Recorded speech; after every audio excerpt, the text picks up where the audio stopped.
Olá, meu nome é Lázaro e hoje veremos em um vídeo curto os tipos de memória, sua função e principais características. Você sabia que a atual arquitetura dos computadores modernos, com processador, memória, disco rígido e placa-mãe, foi influenciada pela criação da arquitetura de computadores de von Neumann? Ele fez com que o processador estabelecesse uma comunicação com a memória de armazenamento e dados no mesmo lugar, os deixando próximos, e isso tornou o processamento de dados mais rápido e eficiente. No mercado atual, temos diversos tipos de memória. As mais conhecidas lembram um certo anfíbio, pois aqui, no Brasil, falamos memória RAM. Sua sigla é originada da palavra Random Access Memory, que basicamente é uma memória de acesso randômica. Isso significa que dados são inseridos, apagados e atualizados constantemente, obtendo assim um grande fluxo de dados nesse tipo de memória. Mas vamos direto ao ponto principal. Não existe apenas a memória RAM ou a memória de disco rígido, onde você salva seus milhões de MP3. As memórias podem ser divididas em uma hierarquia, começando da mais custosa, financeiramente falando, e com menos capacidade de armazenamento, até a mais barata e mais espaçosa, que é o exemplo de um HD. A esse tipo de divisão, damos o nome de hierarquia de memória. É importante falar o que é memória volátil e não volátil. A memória volátil, basicamente, é aquela que perde as informações quando o computador é desligado, e a não volátil permanece com essas informações. Bem louco! Os registradores começam ao topo da hierarquia, sendo o tipo de memória mais caro e volátil, e é claro, com menos espaço. Eles são como mini-memórias, que ficam dentro da unidade central de processamento, que é a CPU. Peraí, CPU não é gabinete. CPU é isso aqui. Os registradores são extremamente rápidos e processam dados em número de bits. Bits são aquele negócio de 010101010101. Uau!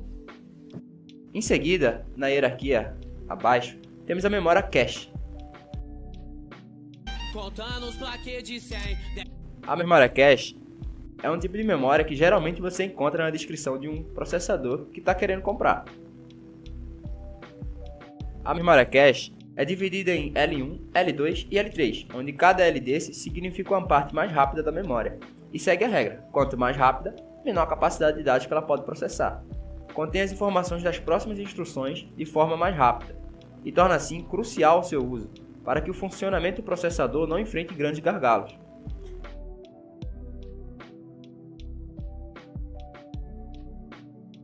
Na terceira queridinha da hierarquia, temos a mais famosa, que é a memória RAM, sendo definida como memória principal e também é volátil. A memória RAM ela possui um acesso aleatório e nenhum computador funciona sem uma. Sua função é manter as instruções que serão executadas em tempo real e programas abertos, como exemplo. É possível observar o uso da memória RAM abrindo o gerenciador de tarefas no Windows 10. Ainda na hierarquia das memórias primárias, temos a memória ROM, que significa Read Only Memory, ou em palavras lusitanas, memória somente de leitura. Esse tipo de memória é comumente usado para gravar a BIOS da placa-mãe. E essa não é volátil, pois, caso você desligasse a sua máquina, você iria perder a sua BIOS. Então, esse tipo de memória deve não ser volátil.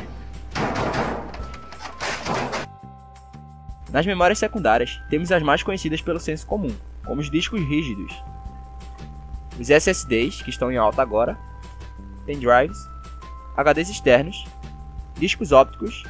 A exemplo de discos ópticos, temos o CD-DVD e o Blu-ray, que é onde você tem aquele disco bolado que sua mãe quer quebrar. Temos também o disquete, ainda na categoria das memórias secundárias, o disco magnético e, finalmente, o cartão de memória. Para poder ficar com os dados salvos, essa categoria de memória secundária ela não é volátil e é a mais barata da pirâmide. É isso, pessoal. Se você aguentou ver esse vídeo ilustrativo com memes, você merece saber as fontes. E algumas imagens eu editei com o Photoshop CS6 e o CorelDRAW. Muito obrigado pela atenção e até a próxima.